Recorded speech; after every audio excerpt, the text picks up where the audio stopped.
Të dashur dëgjues të Radio Marisë së Kosovës, vazhdojmë me leximin e librit Vëllai nga Asizi nga Ignacio Laranja, Historia e një përvoje me hyen.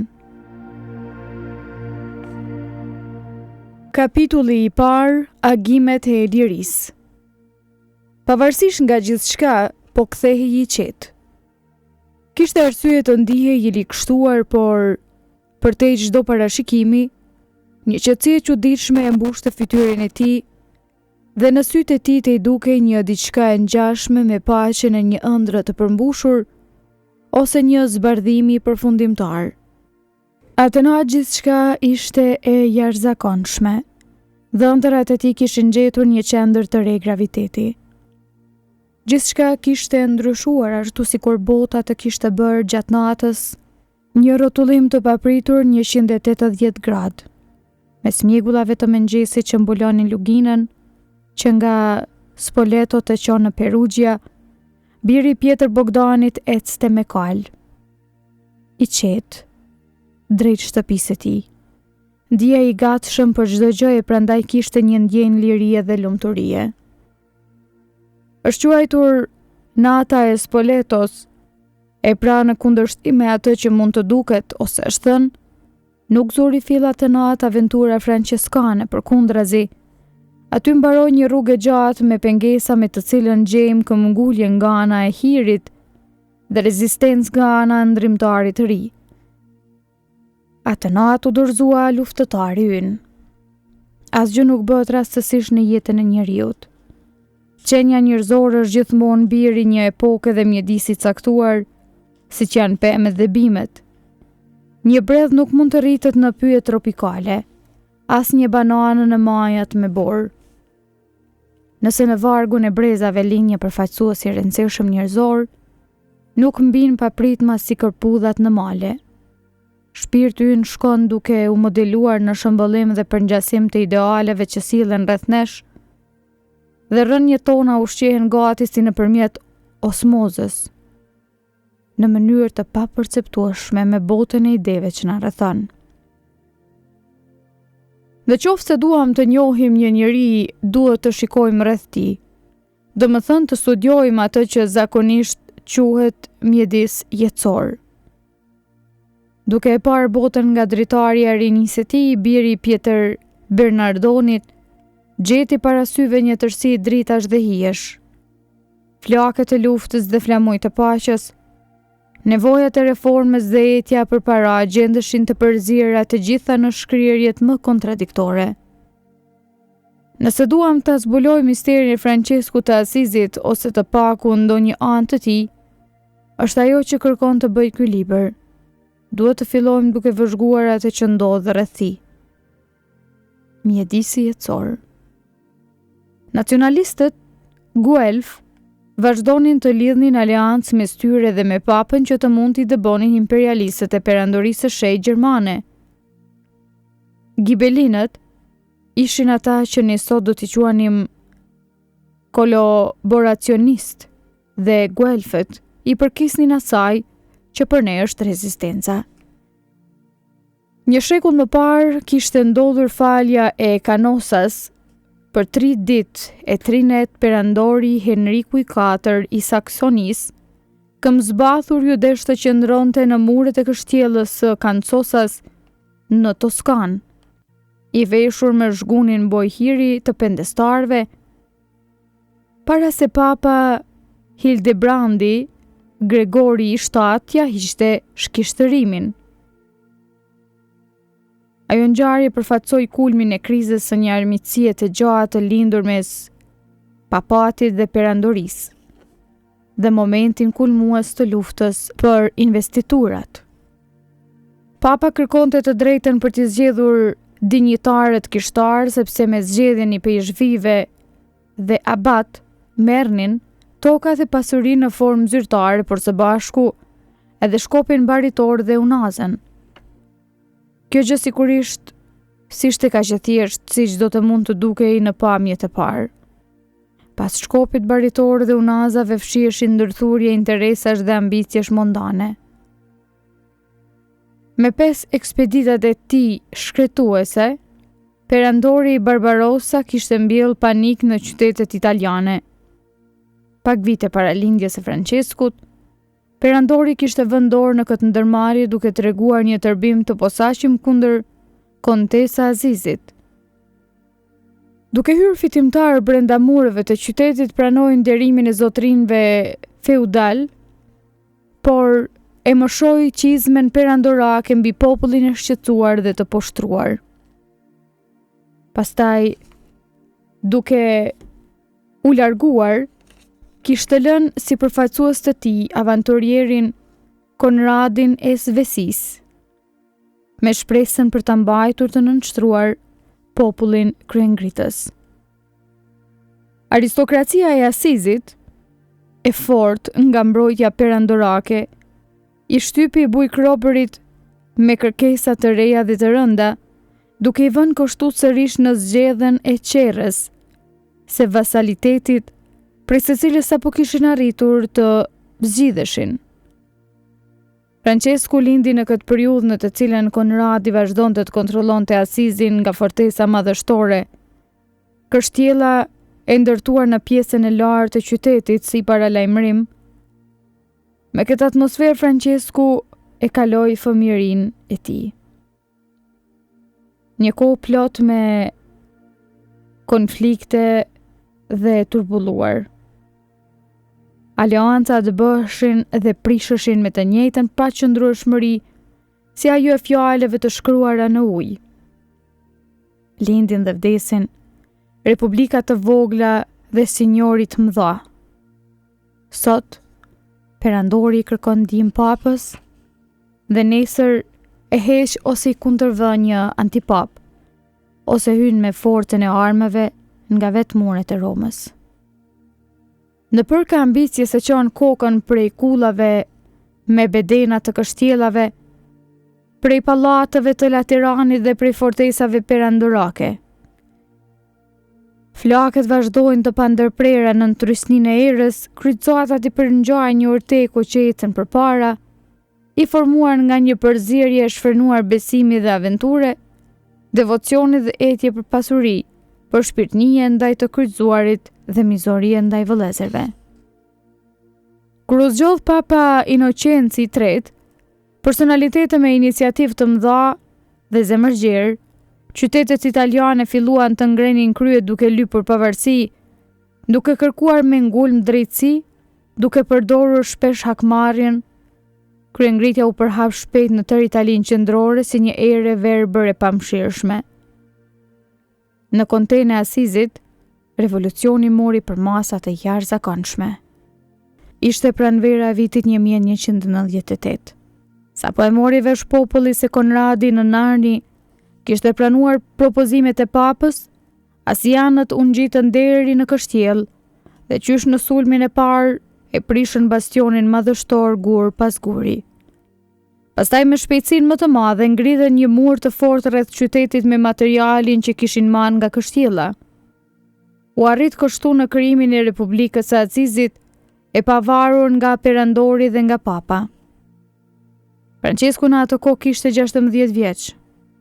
Flaka e hakmarrjes u ndez kudo kundër shtypësve feudal, e ushqyer nga zemrimi popullor.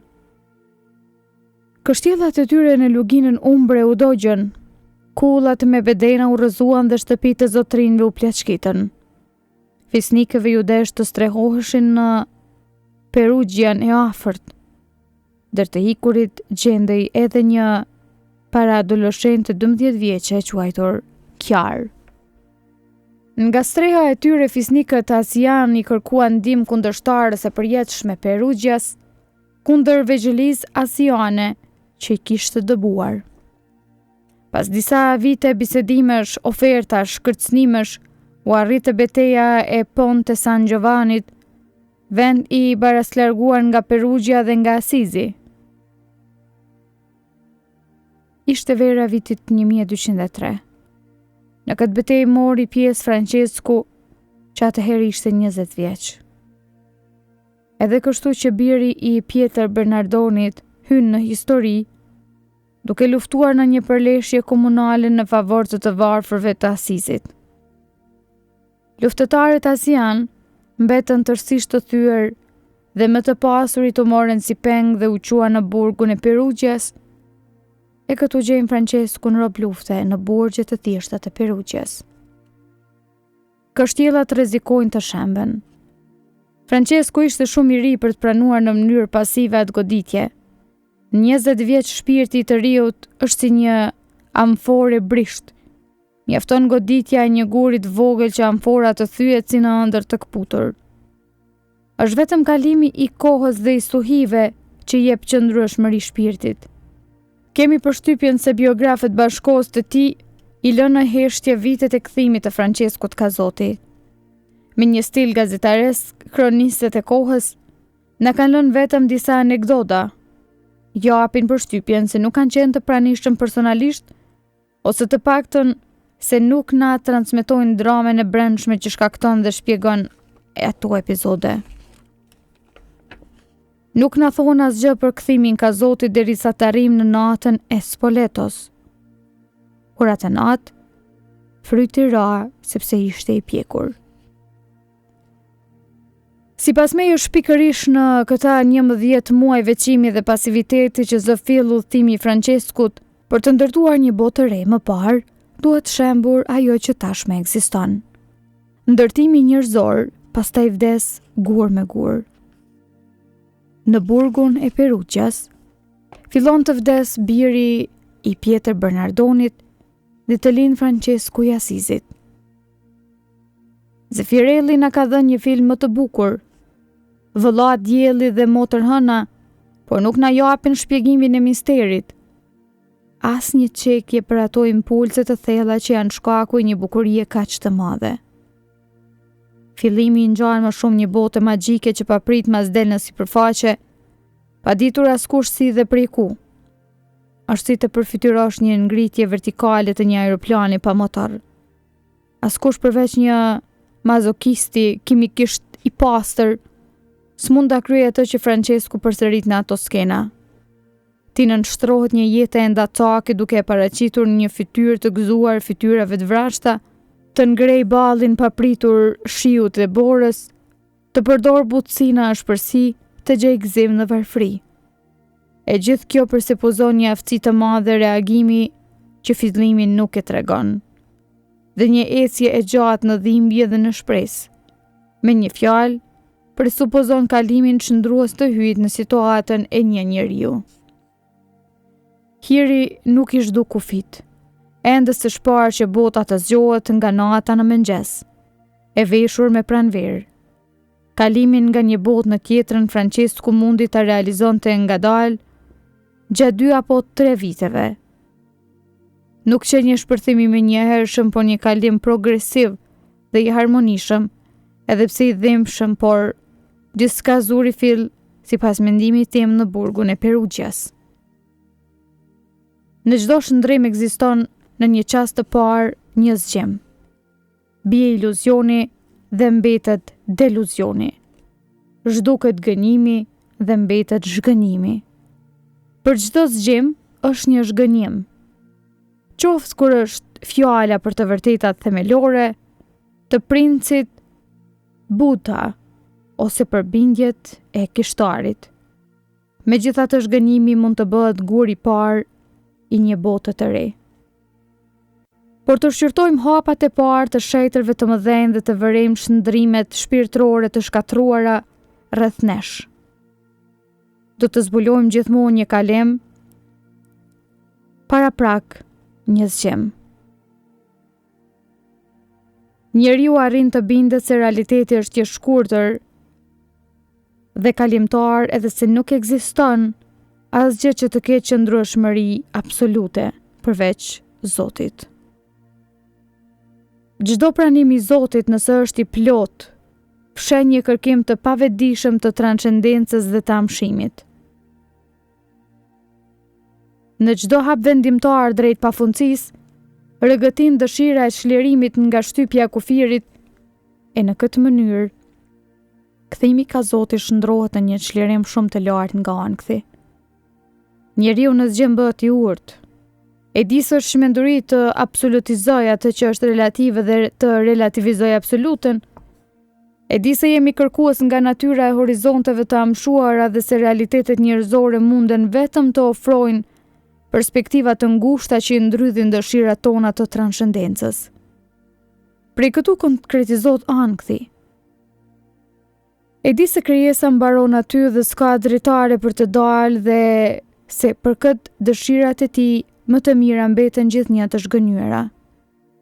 Por e di sidomos se në fund të fundit vetëm Zoti vlen, sepse vetëm ai ofron mundësi reale në kanalizimin e impulseve të bashklindura dhe të thella të zemrës njerëzore.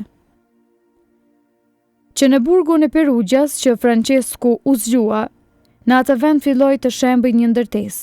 Çfarë ndërtese? Njëri ëndrash.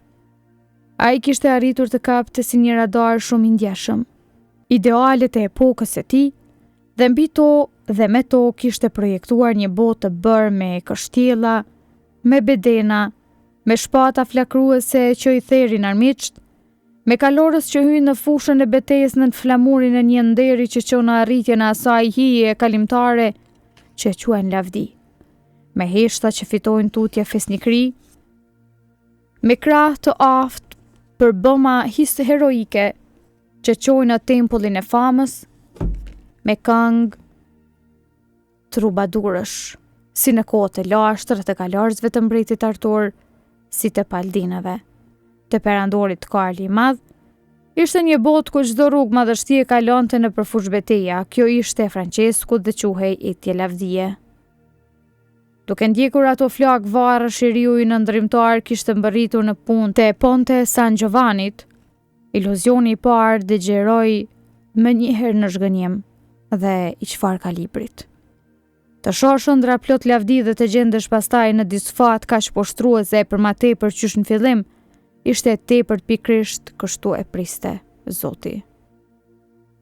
Në kështjellat e themeluara mbi paranë, pushtetin, lavdin, nuk mund të hyjë Zoti. Në jetë ku çdo gjë shkon si në vaj, njeriu priret të bëjë vetveten qendër. Kjo është një fatkeqësi sepse asnjëherë nuk të hyn frika për të humbur gjithçka. Jeton i gërshëtuar dhe ndihet i palumtur. Për njeriu të dalë nga qëndrueshmëria do të thotë të shpëtohet. Për këtë që kur Zoti dëshiron të shpëtojë një bir të tij, të mbuluar mirë dhe të qetë në shtratin e lavdisë dhe të pasurisë, s'mund të bëjë gjë tjetër veç se të japë një shkundje të mirë. Duke rënë kjo botë, le pas vetës një pluhur të dendur që huton birin. Pastaj pak nga pak, që pluhuri rallohet, biri shkon duke i hapur syt, zgjohet. Mund ta shoqaret realitetin dhe të ndihet i lirë. Është ajo që i ndodhi birit të zonjës Pika. Në fushën e Pontes Giovanit u thyen ëndrat e tij në diell. Në një çast të parë, siç ndodh gjithmonë, djaloshi i zhytur në pluhurin e dendur u gjendi hutuar. Pastaj në burg, pak nga pak që koha kalonte dhe pluhuri i dendur rallohej, biri zonjës Pika, si Sigismund i ri, filloi të shihte me qartësi gjithçka është e pavlerë si një ëndër. Ishte e tepërt për një të ri të ndjeshëm dhe të padurueshëm të rrinte pasiv mes mureve të një burgu, të përtypte barin e idhë të disfates.